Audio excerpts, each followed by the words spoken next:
Euh, on lit versets 23 à 25.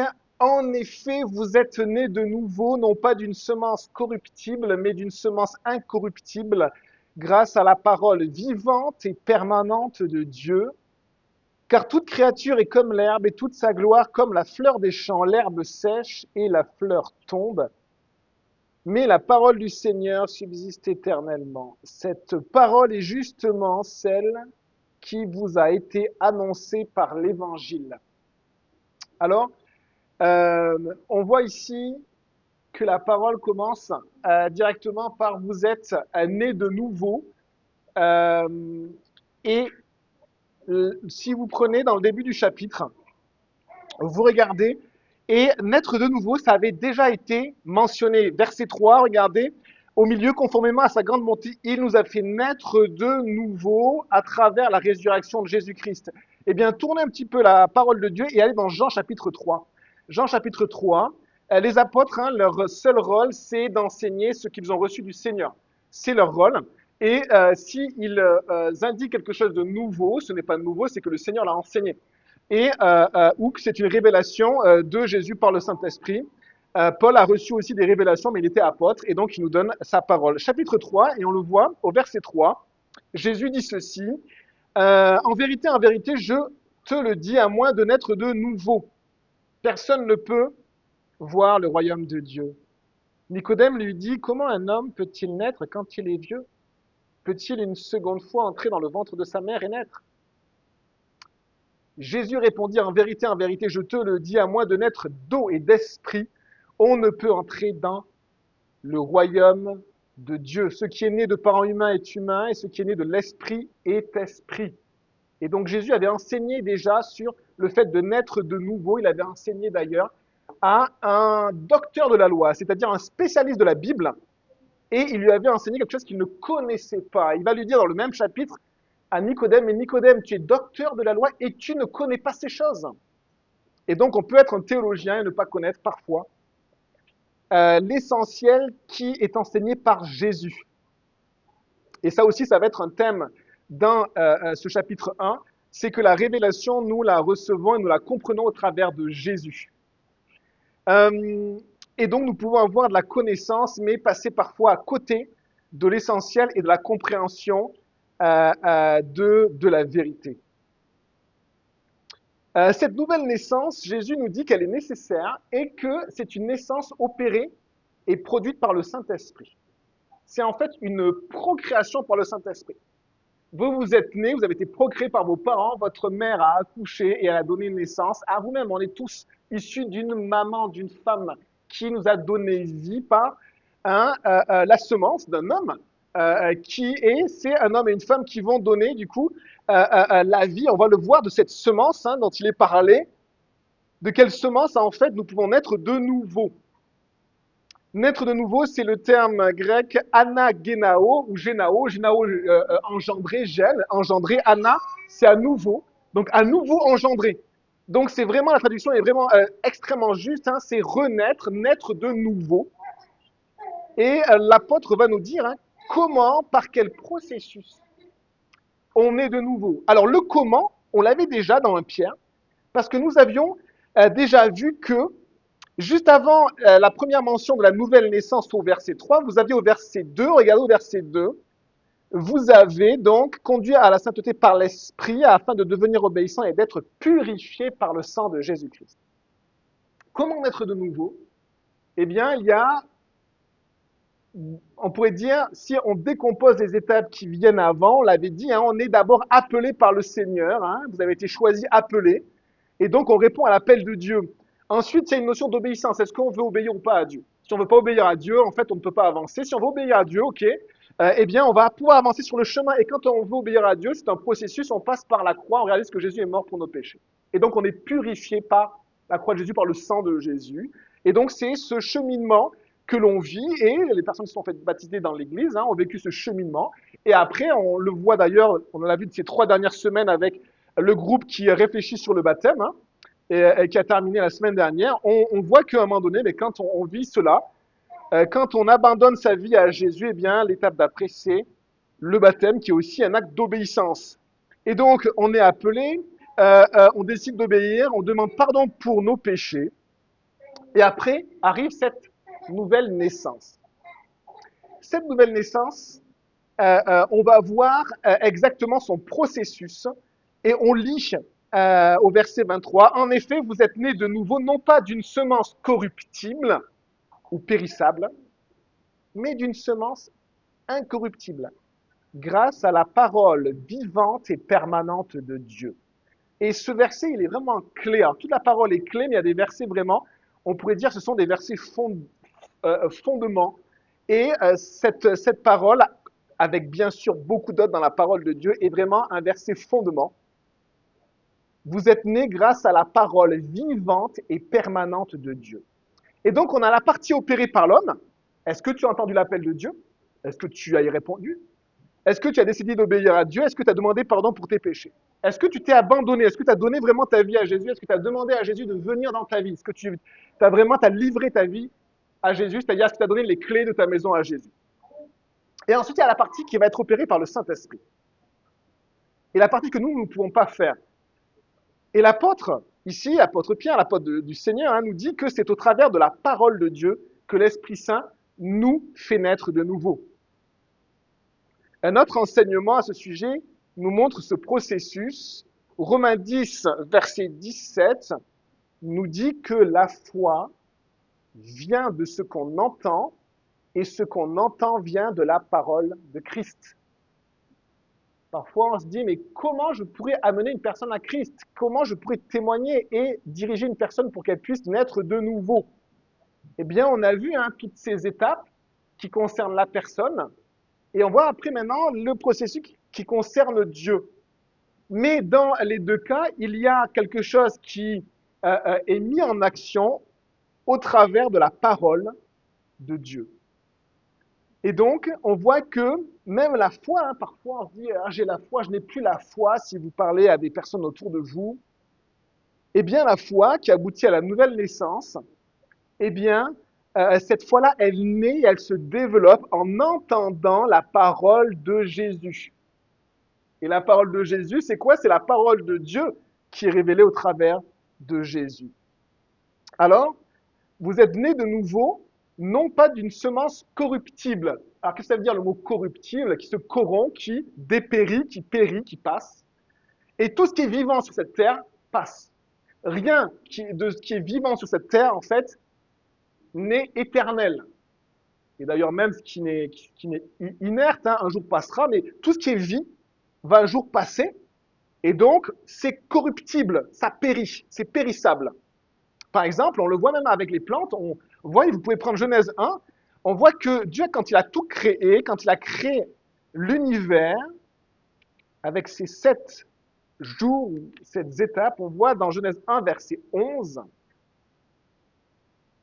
puis Dieu dit que la terre produit de la verdure, de l'herbe, portant de la semence, des arbres fruitiers donnant du fruit selon leur espèce, ayant en eux leur semence sur la terre.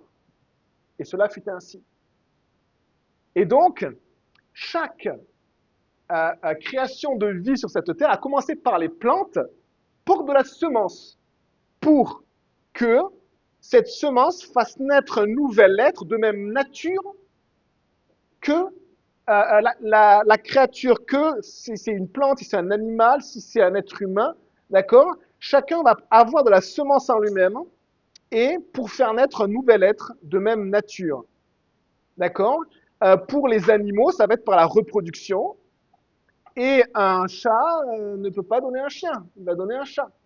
Il va se reproduire et il va donner un chat. Parce que sa semence est une semence de l'espèce des chats. Et ainsi pour toutes les espèces animales. Mais ainsi que pour les plantes. Chaque plante a une semence. Si vous plantez du blé, il va pousser du blé. Parce que c'est la semence du blé qui va faire pousser du blé.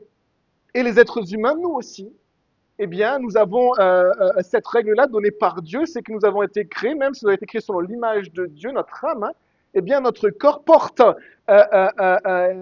une semence. Ce sont les mâles qui vont porter la semence, même chez les animaux, et cette semence-là, eh bien, va pouvoir faire naître un nouvel être de la même nature qu'eux, par la sexualité.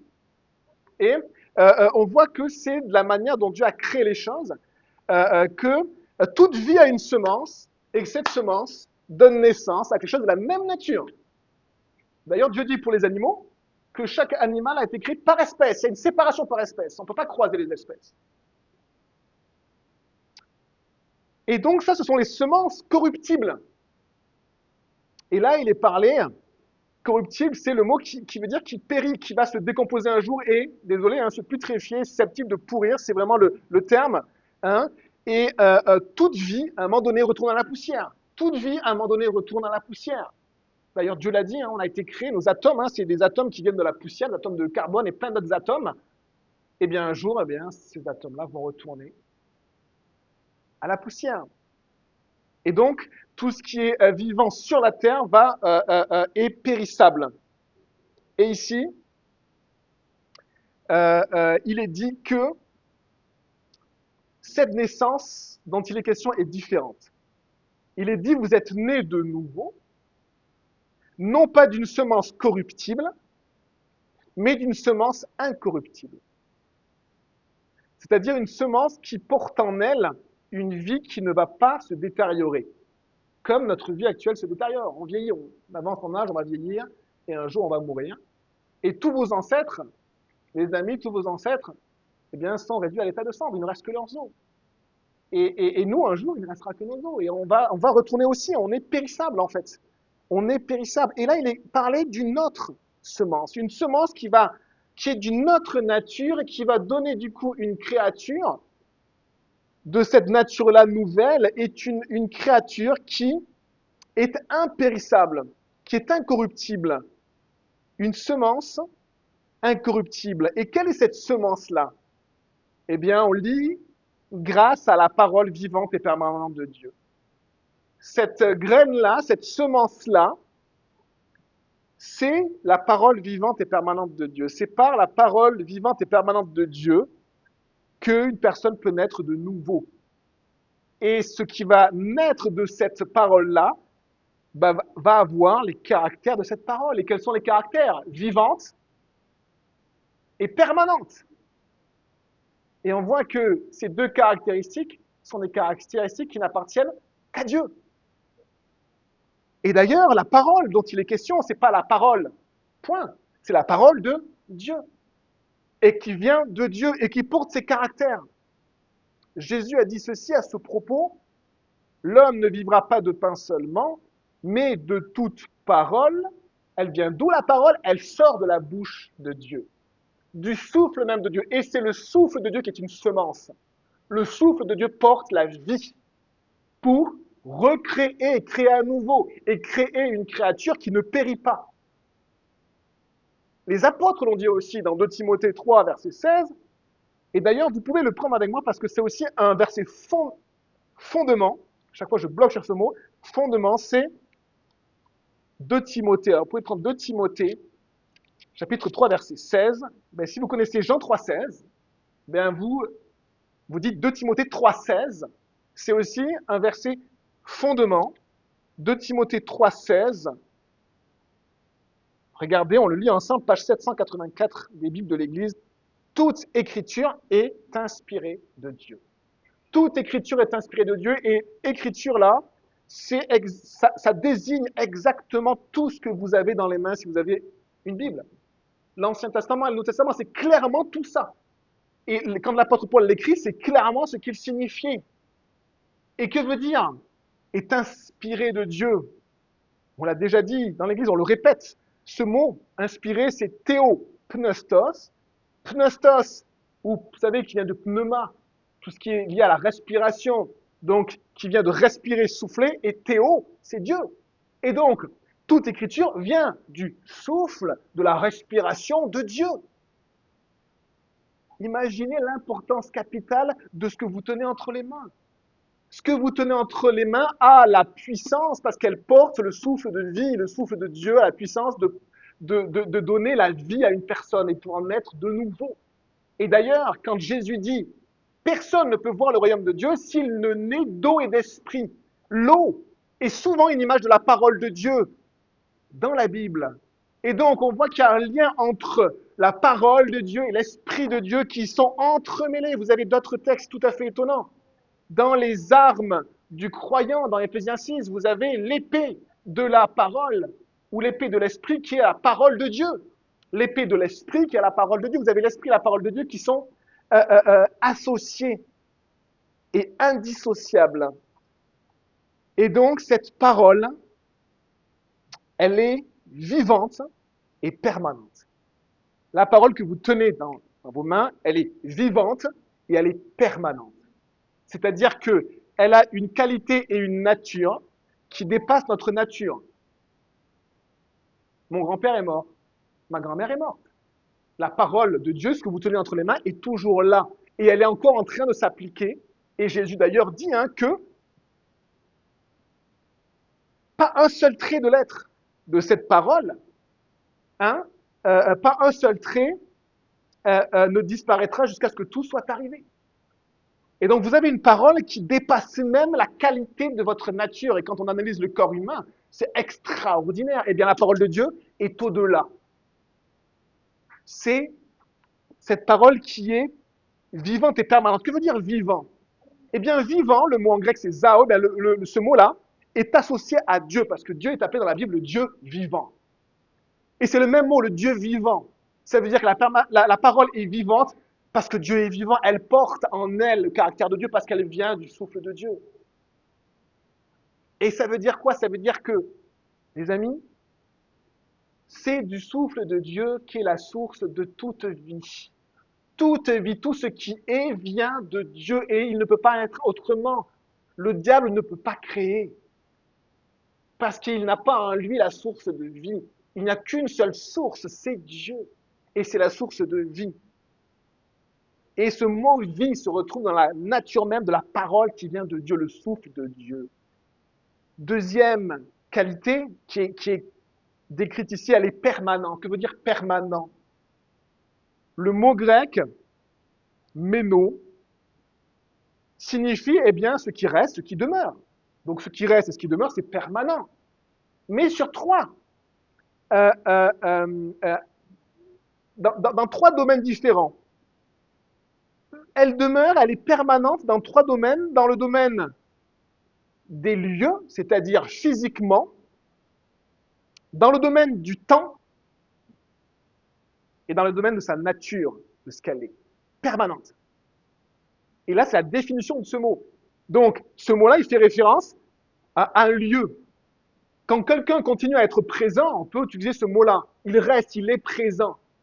Et ça veut dire que la parole de Dieu, elle est présente sur la terre et que personne ne peut la détruire. C'est très étonnant. Dans l'histoire, les hommes ont déjà essayé de la détruire. Hitler a essayé de la détruire. Il y a des empires qui ont essayé de détruire le peuple de Dieu, et avec le peuple de Dieu, on le verra après, le peuple de Dieu, c'est, si vous voulez, la stèle qui porte la parole de Dieu. Donc en détruisant le peuple de Dieu, on détruit la parole de Dieu, et la parole de Dieu, elle est toujours là, elle est permanente, même physiquement. On ne peut pas la détruire. On pourra détruire quelques exemplaires, mais on ne peut pas la détruire. Elle l'est. Mais elle est aussi dans le temps. Ça veut dire qu'elle est et elle continue à être. Elle était quand Dieu a tout créé par sa parole. Elle a été durant toute la vie du peuple de Dieu, le peuple juif. Elle est durant toute la vie de l'Église, le peuple de Dieu, de la nouvelle alliance. Et elle sera après. Elle continue à être, elle est permanente. Elle est donc éternelle. Et la troisième référence à ce mot qui permanent, c'est à son état, à sa condition. Ça veut dire que la parole de Dieu reste dans la même nature. Elle reste la même. Elle n'a jamais été modifiée, elle ne sera jamais modifiée, elle est la même. Jésus lui-même dit, je suis le même hier, aujourd'hui et éternellement.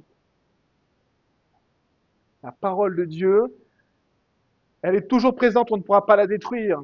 Elle continue à être à l'éternel, elle ne change pas, elle est immuable. Eh bien, c'est cette parole de Dieu qui est la semence de la vie nouvelle. La semence de la vie nouvelle. Comment peut-on semer pour que d'autres personnes puissent naître de nouveau? Comme dans cette église, des personnes sont nées de nouveau. Et on prie pour que d'autres personnes naissent de nouveau. Eh bien, par la parole de Dieu. On a fait le lien entre la parole et l'esprit. C'est une première remarque que l'on voit quand on réalise que la parole de Dieu, c'est la semence pour la vie nouvelle. Et il y a une deuxième remarque, c'est imaginons ensemble là les conséquences de s'éloigner de cette parole dans nos vies personnelles ou dans l'Église. Imaginez si vous mettez cette parole en second. Eh bien, vous allez mettre euh, ce qui la compose aussi en second.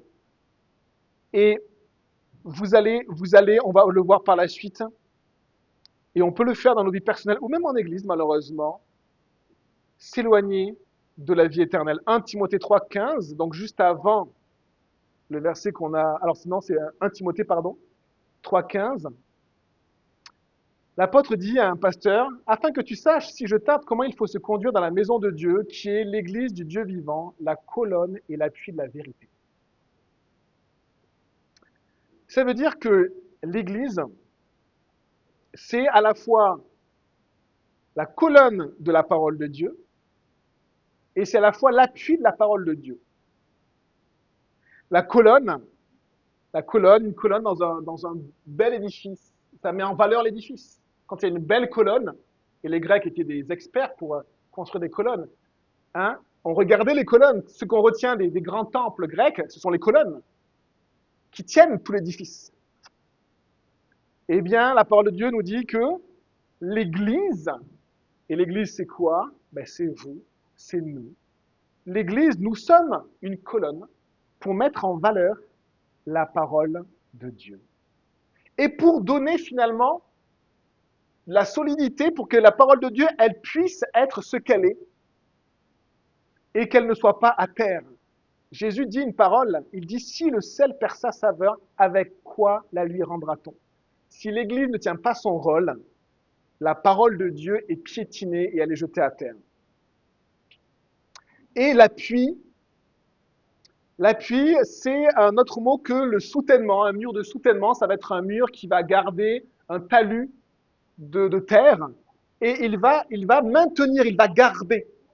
Et donc, une deuxième qui est très très liée à la première caractéristique de l'Église, c'est qu'elle va garder la parole de Dieu. Elle va la garder. Ça veut dire que c'est aussi le support, l'appui, c'est aussi le support de la parole de Dieu, c'est le canal par lequel la parole de Dieu est proclamée et partagée au monde. C'est comme la chaîne radio qui transmet la parole de Dieu sur les ondes du monde. Et si l'Église ne joue plus son rôle, eh bien, c'est comme si vous avez cette radio-là qui s'éteint. Et donc, le monde n'a plus accès à la parole de Dieu, à la vérité. Si le sel perd sa saveur, avec quoi la lui rendra-t-on? Et donc, la parole de Dieu, hein, c'est à la fois l'Église, pardon, c'est à la fois une colonne et à la fois un appui pour la parole de Dieu. Alors, on pourrait se demander, est-ce que notre Église, c'est une vieille cave dans laquelle personne ne veut entrer et dans laquelle on cache dans des petits placards la parole de Dieu, ou alors est-ce que c'est une colonne dans un édifice aéré qui donne envie aux gens de rentrer? Mais la vérité reste la vérité, elle reste ce qu'elle est, on ne peut pas la déformer, elle est immuable, elle est permanente, donc on va la donner avec l'amour de Jésus. Elle est là. Est-ce qu'elle est sur les murs, est-ce qu'elle est sur le plafond, est-ce qu'elle est aussi dans nos vies? Parce que l'Église, les amis, c'est vous, c'est la famille de Jésus. Donc cette parole-là, est-ce que vous aussi, vous réalisez que vous faites partie de l'Église et donc que vous aussi, vous êtes une colonne en fait de la vérité? Vous la portez, cette vérité, avec vous, vous la portez dans votre maison. Est-ce que dans votre maison, quand on vient dans votre maison, on sait que vous êtes une colonne de la vérité? Est-ce que vous êtes un appui? Est-ce que vous la gardez, cette vérité? Parce que si le sel perd sa saveur, avec quoi la lui rendra-t-on? La saveur part, il n'y a plus rien qui peut la lui rendre. Et donc, le Seigneur nous appelle à vivre dans ce monde,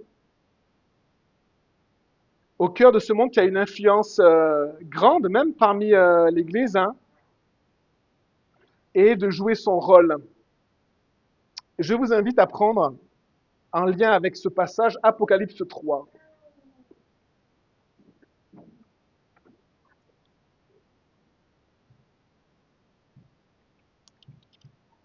Apocalypse 3.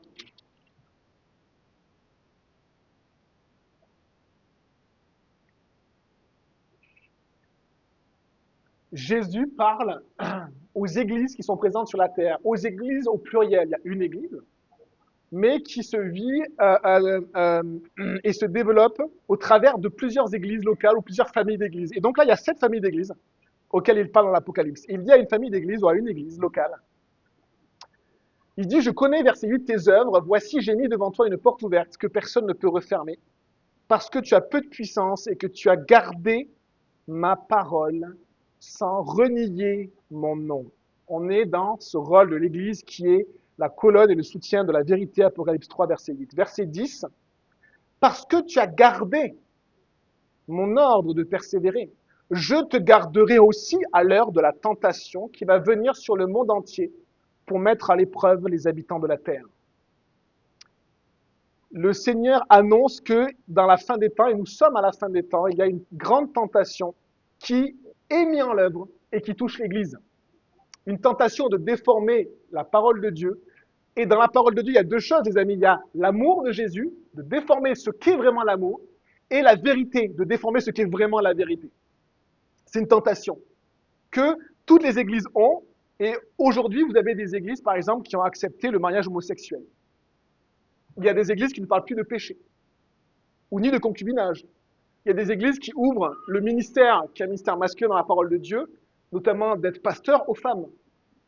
Et en fait, c'est une tentation, c'est-à-dire qu'on glisse un petit peu, et parce que le monde nous projette quelque chose, eh bien, on ne veut pas être trop différent du monde, et il y a une tension, c'est pas évident hein, de vivre l'Église au milieu de ce monde-là, et du coup, on dévie un petit peu. Il y a une grande tentation, mais relisons quand on réalise cette tentation, Apocalypse 3, les passages qu'on est en train de lire.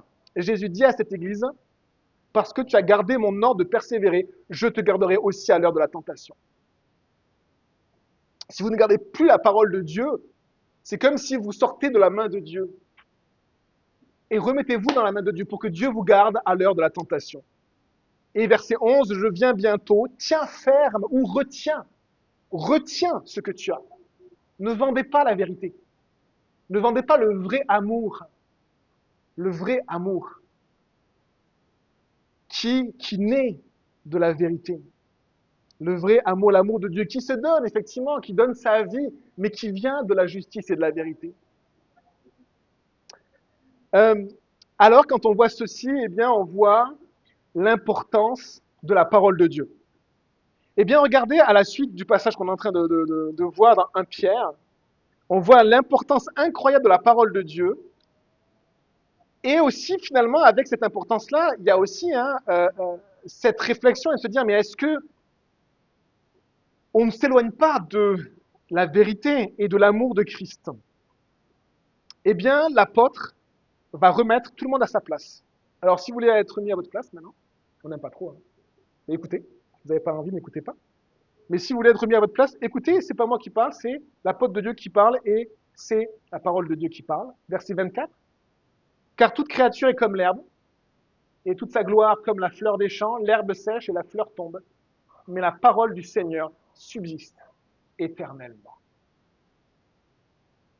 Et donc, face à parfois nos propres tentations, parfois nos folies, parfois nos raisonnements, parfois nos convictions, parfois nos revendications, nos opinions, tout ce que vous voulez. Il y a plein de choses qui se passent dans l'Église. On a tous des vies différentes, il y a plein de choses. Eh bien, l'apôtre, il remet tout le monde à sa place en nous parlant, en nous rappelant la différence entre la gloire de Dieu et la gloire des hommes. La gloire des hommes, c'est comme une belle fleur.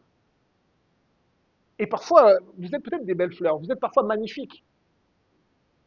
Mais cette fleur-là, elle fane. Elle fane. Et après, il n'y a plus rien. Ça, c'est l'homme. Ça, c'est moi et c'est vous.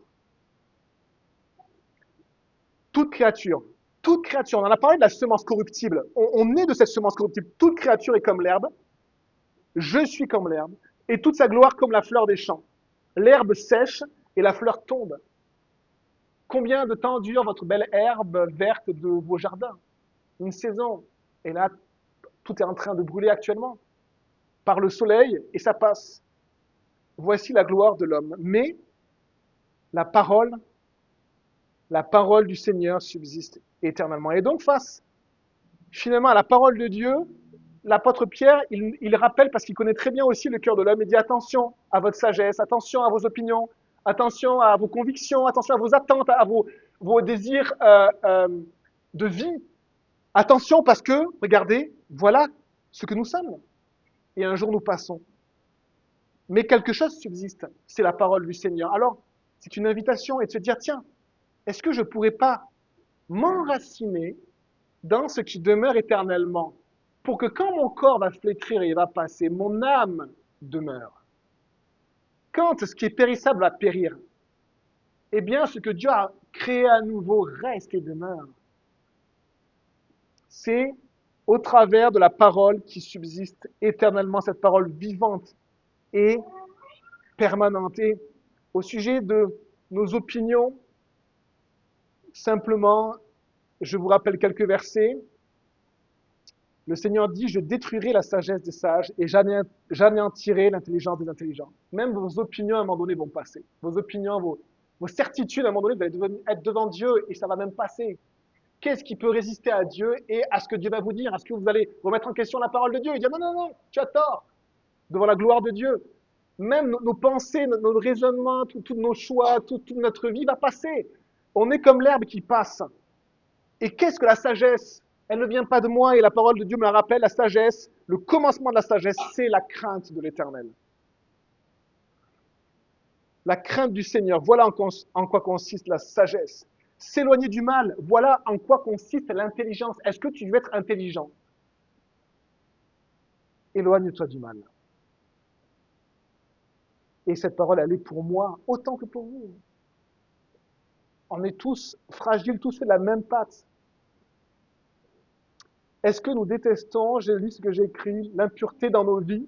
Est-ce que nous désirons réellement plaire au Seigneur, à Jésus? Alors toute créature est comme l'herbe qui un jour perd son éclat.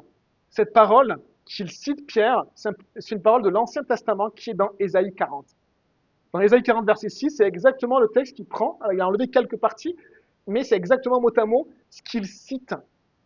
Et ce passage, d'ailleurs, est un passage qui concerne également la venue du Messie, qui va abaisser toute montagne, qui va détordre tout ce qui est tordu et tortueux, qui va combler toute vallée. Ésaïe 40, verset 6, une voix a dit, proclame un message. Et j'ai répondu, que dois-je proclamer? Toute créature est comme l'herbe, et toute sa beauté comme la fleur des champs. L'herbe sèche et la fleur tombe. Et le verset d'après, mais la parole de notre Dieu subsiste éternellement. Ce passage est repris plusieurs fois dans la parole de Dieu. Il est repris également dans le psaume 103. Et je vous le lis, l'homme, ses jours sont comme l'herbe. Il fleurit comme la fleur des champs. Lorsqu'un vent souffle sur elle, elle disparaît. La place qu'elle occupait ne la reconnaît plus. Mais la bonté de l'Éternel dure d'éternité en éternité pour ceux qui le craignent. Et sa justice demeure de génération en génération. Ici, la parole de Dieu est remplacée par la bonté qui dure éternellement et la justice de Dieu qui dure aussi éternellement. Jésus a dit, le ciel et la terre passeront, mais mes paroles ne passeront pas. Et on finit avec ceci,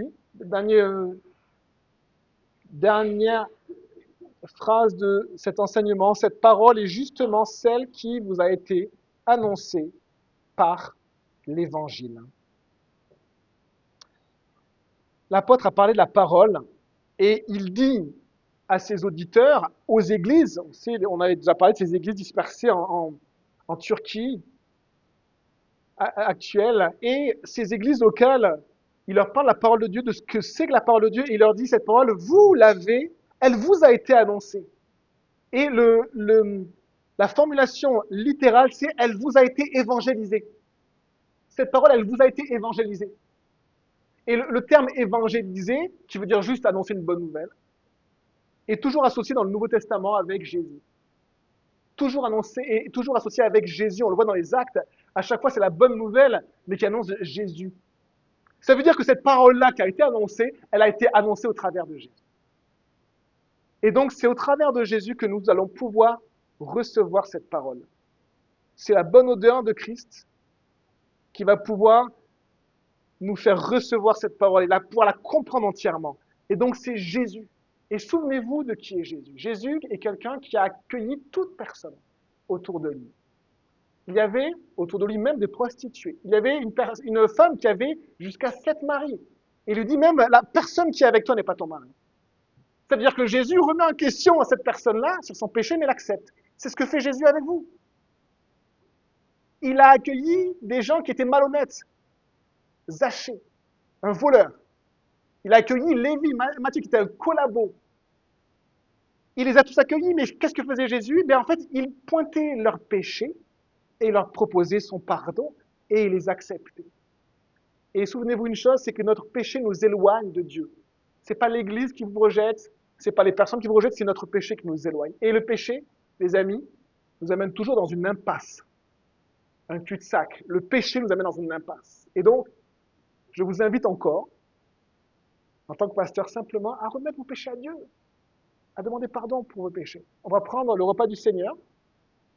Et si vous vous dites, mais oui, je suis dans le péché, mais que vous voulez lâcher votre péché, abandonnez-vous à Jésus et prenez. Et si, voilà, vous ne souhaitez pas le faire, laissez passer ce repas du Seigneur pour ne pas prendre un jugement contre vous-même. On va prier et après, on va prendre le repas du Seigneur ensemble. Et après, je demanderai à Sylvain de passer les éléments pendant le premier chant. Seigneur, on te dit merci. Merci pour ta parole qui est vivante, permanente, et qui nous dit d'ailleurs dans d'autres textes, qui est efficace, plus tranchante qu'une épée à double tranchant. C'est dur de venir pour s'asseoir et pour écouter pendant des dizaines de minutes simplement sur ta parole. Et pourtant, c'est elle qui a la semence de vie. C'est par elle que nous pouvons grandir et nous pouvons naître de nouveau. Je te remets ton Église, Jésus, toutes les personnes qui sont ici, c'est ton Église, c'est toi qui, elle t'appartient, nous sommes ton Église. Je te remets chaque personne ici, Seigneur. Et je m'inclus bien sûr dedans, mais chaque personne ici, s'il te plaît, Seigneur Jésus, je te remets chaque personne. Leur vie, leur éternité. Garde-nous de la folie de nous détourner de ta parole. Garde-nous de la folie de nous éloigner de ta parole. Mais aussi, Seigneur, nous sommes fragiles. Nous avons besoin de toi. Aide-nous, Jésus, s'il te plaît. Tu nous acceptes et tu nous pointes notre péché en même temps. C'est tout à fait étonnant, Seigneur, ce que tu fais. Tu es pleinement amour, pleinement justice. Tu nous aimes totalement d'un amour fou et tu es totalement vérité. Et quand nous te regardons, tu es un miroir pour nous, qui est désagréable pour nous. Seigneur, nous voulons te faire la place dans nos vies. Et Jésus, s'il te plaît, dans ma vie, je te demande de te laisser la place. Et je te demande pardon, Jésus, pour mes péchés, parce qu'ils sont nombreux. Et je te demande pardon, Seigneur, pour mes péchés. Que ton nom soit béni et que tu puisses simplement, qu'on puisse, Seigneur, te laisser la place. Toute la place, Jésus, te revient. Que ton nom soit béni, Seigneur. Amen.